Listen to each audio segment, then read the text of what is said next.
آج کی دعا جس کے بارے میں آپ سے بات کرنا چاہ رہا ہوں وہ اصل میں یہ ہے، وَقَالُوا سَمِعْنَا وَأَطَعْنَا غُفْرَانَكَ رَبَّنَا وَإِلَيْكَ الْمَصِيرُ۔ ایک تھیمیٹک چیز بھی سمجھ لیں صورتوں کے بارے میں۔ اللہ تعالیٰ کبھی کبھی کوئی بات اشارے میں یا براہ راست لمبی صورتوں کے شروع میں کر دیتے ہیں اور آخر میں آ کر اس کی طرف دوبارہ اشارہ ہو جاتا ہے۔ شروع میں اللہ تعالیٰ نے اس صورت کے شروع میں کئی باتوں اور مضامین میں سے ایک اہم مضمون کیا تھا، آدم علیہ السلام کی غلطی، اور پھر اللہ تعالیٰ نے ان کی توبہ قبول کی غلطی کے بعد۔ یعنی ایک انسان جس کو جنت کا مقام دیا ہوا تھا، اس سے غلطی ہوئی، اور پھر اللہ تعالیٰ نے اس غلطی کے ہونے کے بعد ان کو معافی مانگنے کی توفیق دی، اور ان کے معافی مانگنے کے بعد، توبہ کرنے کے بعد اللہ تعالیٰ نے ان کا دوبارہ سے مقام اونچا کر دیا۔ اللہ تعالیٰ جب کوئی گرتا ہے تو صرف اس کو گرے نہیں رہنے دیتا، اس کا مقام اونچا دوبارہ ہو سکتا ہے۔ یہ انسان اپنے بارے میں سوچ لے کہ اب مجھ سے غلطی ہوگی، اب میں بالکل اللہ کے ہاں جو ہوں اس کے دربار سے گر چکا ہوں، اس کی نظر میں گر چکا ہوں، وہ میری بات اب کیوں مانے گا، میں تو گنہگار بن چکا ہوں۔ اللہ تعالیٰ کیا فرماتے ہیں اسی صورت میں، اللہ ولی الذین آمنوا یخرجہم من الظلمات الی النور۔ اللہ جو لوگ ایمان لے آئے ہیں ان کا ولی ہے۔ ولی عربی میں کہتے ہیں ایسا دوست جو آپ کی حفاظت کرے، ایسا دوست جو آپ کے معاملات کو دیکھے اور آپ کی حفاظت کرے، آپ کو پروٹیکٹ کرے۔ پھر ان اہل ایمان کے بارے میں اللہ کیا کہتے ہیں، یخرجہم من الظلمات الی النور، کہ وہ کرتا رہتا ہے، یخرج مضارع سے مراد ہوتی ہے کرتا رہتا ہے، وہ نکالتا رہتا ہے ان کو اندھیروں میں سے روشنی کی طرف۔ روشنی سے مراد قرآن یا ہدایت ہے، لیکن اندھیروں کا لفظ جمع میں استعمال ہوا ہے، شاید اس کی طرف اشارہ یہ ہے کہ ہم مختلف اندھیروں میں ہوتے ہیں۔ لیکن مزے کی بات یہاں غور کرنے کی کیا ہے کہ اہل ایمان کی بات کی جا رہی ہے، اور پھر کہا جا رہا ہے کہ ان کو اندھیروں میں سے روشنی کی طرف ہمارا رب نکالتا چلا جاتا ہے۔ یعنی صرف اس لیے کہ آپ کے پاس اور میرے پاس ایمان ہے، اس کا مطلب یہ نہیں ہے کہ اب ہم اندھیروں میں پھسل کے گر نہیں سکتے۔ انسان سے غلطی ہوتی ہے، انسان گرتا ہے، انسان اپنے آپ کو بھی ڈسپوائنٹ کرتا ہے، اپنے احباب کو بھی ڈسپوائنٹ کرتا ہے، اپنے رب کو بھی ڈسپوائنٹ کرتا ہے، اپنے نبی کو بھی ڈسپوائنٹ کرتا ہے۔ غلطی انسان سے ہوتی ہے، لیکن اس غلطی کے بعد اللہ تعالیٰ اپنے ذریعے سے، اپنے کلام کے ذریعے سے، اپنی ولایت کے ذریعے سے اس گرے ہوئے انسان کو جو اندھیروں میں ہے اب اس کو دوبارہ روشنی میں لے آتا ہے، یخرجہم من الظلمات الی النور۔ تو یہاں پر بھی اللہ تعالیٰ نے آخر میں رسول صلی اللہ علیہ وسلم کے ذریعے سے پہلے تو بتایا کہ ہم سب چیزوں پر ایمان لے آئے، لیکن ایمان لانے کے بعد اس کا مطلب یہ نہیں کہ ہم فرشتے بن گئے، اب ہم سے کوئی غلطی ہی نہیں ہوگی، اب تو امکان ہی نہیں رہا کہ ہم کوئی گناہ کر سکیں یا حرام چیز ہمارے نزدیک کوئی آ سکے۔ انسان پھر بھی انسان ہی ہوتا ہے، اور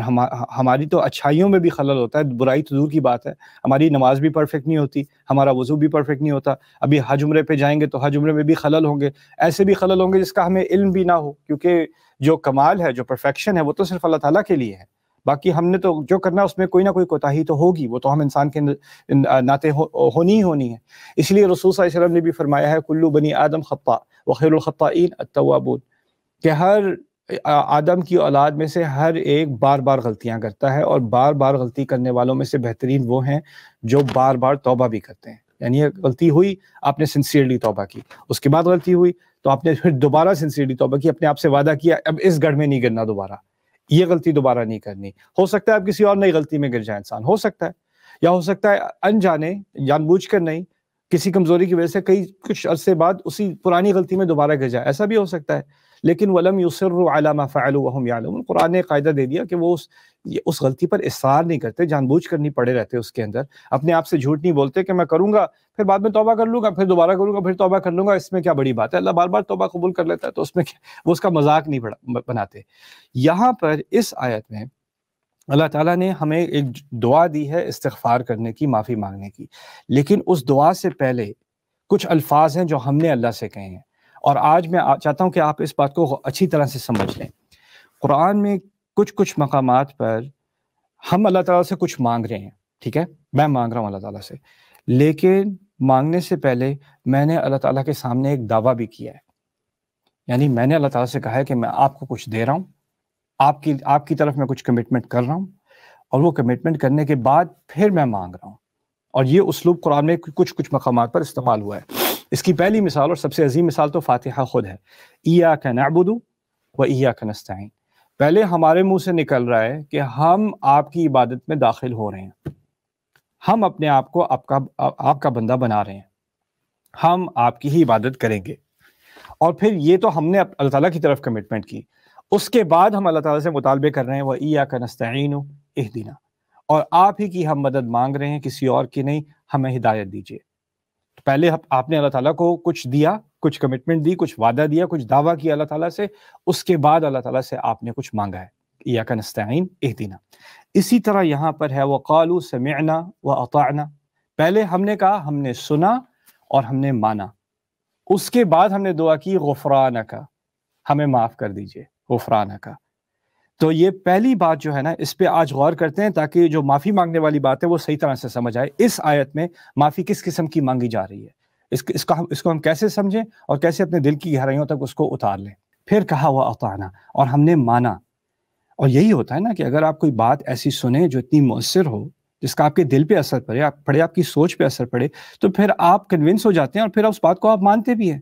تو ہم نے دعویٰ کیا سمعنا واطعنا، لیکن اس میں بہت گہری بات، بہت ڈیپ بات کر دی اللہ تعالیٰ نے اس دعوے کے اندر۔ اس میں میری اپنی جو پوری تبدیلی ہے شخصیت کی، اپنے ورلڈ ویو کی، اپنی پرسنالٹی کی، اور جس چیز سے میں اپنے آپ کو ایکسپوز کر رہا ہوں قرآن سے، اس کے بارے میں نے ایک کلیم کر دیا اللہ تعالیٰ سے، ایک دعویٰ کر دیا اللہ تعالیٰ سے دعا کرنے سے پہلے۔ اور یہ دعویٰ کرنے کے بعد پھر میں نے اللہ سے کہا اب اس منہ سے میں نے ایک بہت بڑی چیز کی ہے، میں نے اللہ کے کلام کو سنا ہے اور اپنے اندر اپنے دل پہ اس کا اثر لایا ہوں، اور اب میں اس کو ماننے کو تیار بھی ہو گیا ہوں، مان رہا ہوں۔